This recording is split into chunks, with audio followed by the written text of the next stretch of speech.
According to, well, an interesting source, there has been a very strange rumor that there's not one, but two Crash games in development. Is this true? Well, let's talk about it.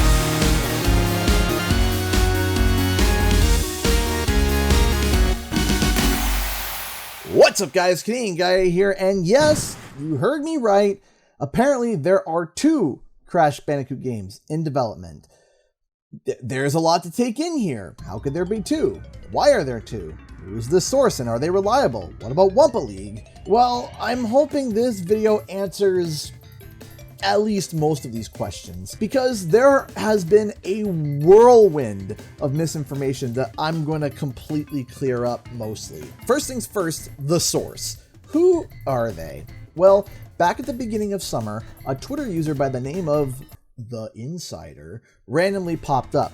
The user started off relatively small, but slowly started to pick up steam. Their very first claim to fame was when they tweeted out the names of the upcoming Assassin's Creed games along with their project names. Someone asked Jason Schreier, basically the game insider golden boy, if he could confirm what the insider was saying. He initially said no and that the names seemed fake. The insider, however, was quite adamant that he was telling the truth, even going as far as saying that Jason better apologize to him when the information comes out.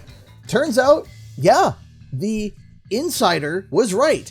Every title he mentioned, nothing more and nothing less, was in that Ubisoft Forward event, even giving away the title of the DLC for Assassin's Creed Valhalla in a subtle way. Then, when the Japan-focused State of Play was announced, on the day of that State of Play, they tweeted out a picture of Kratos smiling, and lo and behold, on the Japan-focused event, they showed off God of War Ragnarok at the end of the showing. Now, going back and looking at their old tweets, the insider was nailing many things on the head.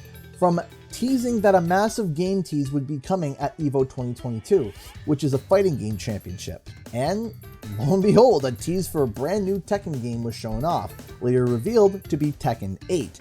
The biggest one for me, though, was that they revealed Dead Island 2 around 3 weeks before Gamescom 2022, which was kept as a secret and as the grand reveal to Gamescom. They also teased the Resident Evil showcase, which was announced 10 days later after they teased it, and that there was a Forspoken media event where content creators got their hands on the game, which again was correct. Thus far, the insider has rock solid credibility, and there is, well, reason why, which I will explain in a minute.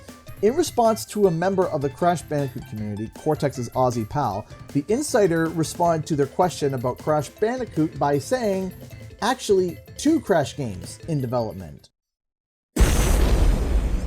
So naturally, we can assume that if this leaker got so many things right, that we have to give weight and credibility to just about everything that they say.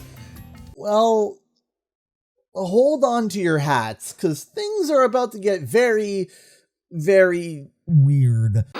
Here's the thing. The insider actually was caught. It turns out he is an Australian YouTuber by the name of Dan Allen Gaming, a channel that was humming close to 200,000 subscribers. It turns out the insider wasn't quite an insider, but a YouTuber who had the privilege of signing NDAs and embargoes with companies and seeing their products early. For those who don't know what an embargo or an NDA is, an embargo is receiving assets or information early about something that will be revealed at a later time, and you cannot reveal or show anything that you saw until the set time of that embargo. An example of this would be getting a review code of a game early so that you can put together a review in time for the release of the game, or getting a press release a day or two early with different assets so that you can prepare an article or even a video to talk about it. However, an NDA is a non-disclosure agreement. Basically, it's a legal binding paper saying that you will not discuss what you are seeing with anyone ever until they confirm it, or they have the legal right to just sue you. An example of this would be like the time that I was invited to Toys for Bob, and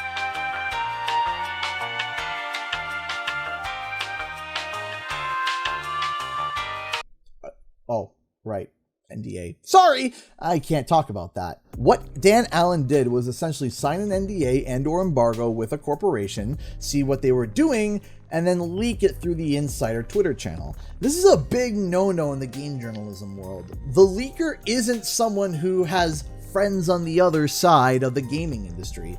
It's someone who is receiving information directly from the company for promotional and marketing purposes and giving them an NDA to say, please don't talk about this because we are giving you an opportunity to be able to further your content and your channel or your website or whatever it is that you cover in exchange for marketing our content. Wait a minute, you might think. If he was leaking information from embargoes and NDAs, then that means he leaked information from an embargo and NDA that he signed with Activision, right?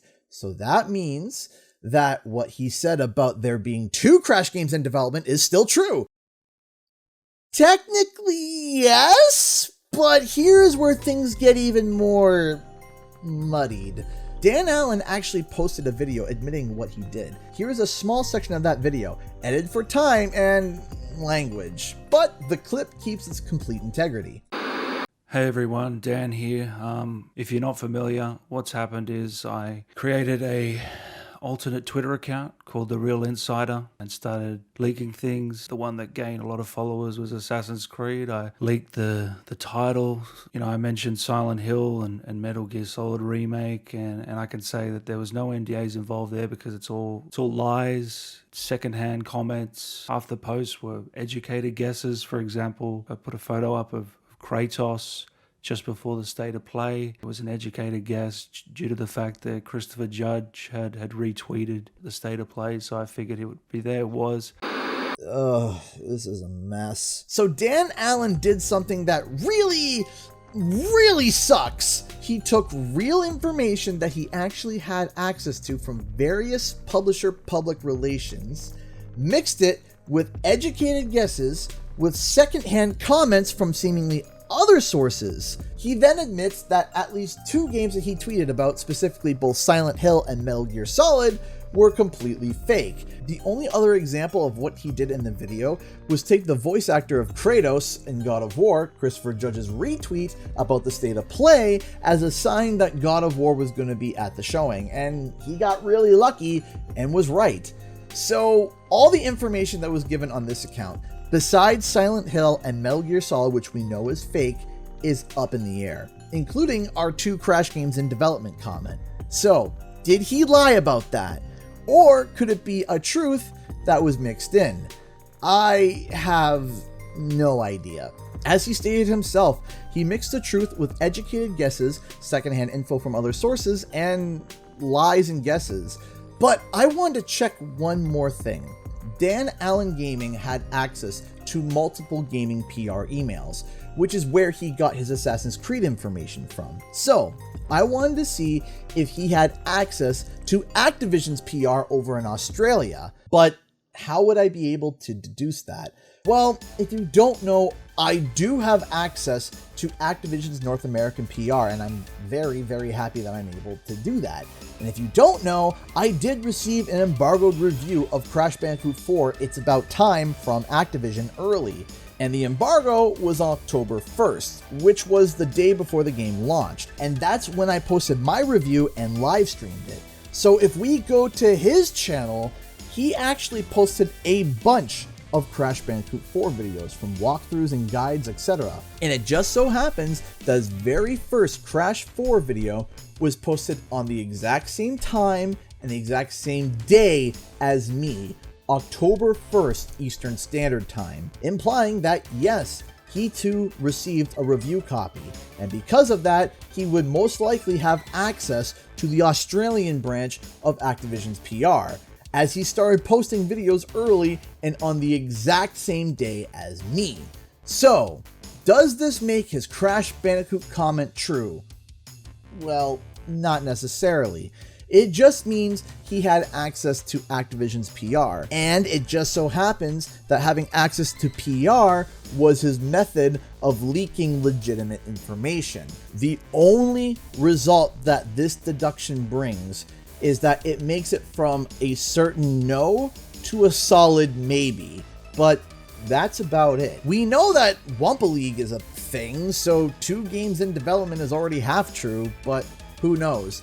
And because of the fact that it is so up in the air, and because of the fact we don't really know, I'm not going to be talking much about 2 Crash games in development, or at all, unless more certain vetted information comes out that is to be trusted.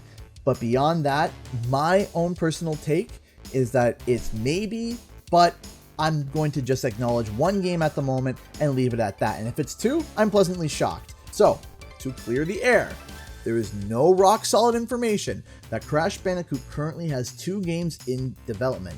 It's definitely possible. He could be lying through his teeth and there are 2 games in development.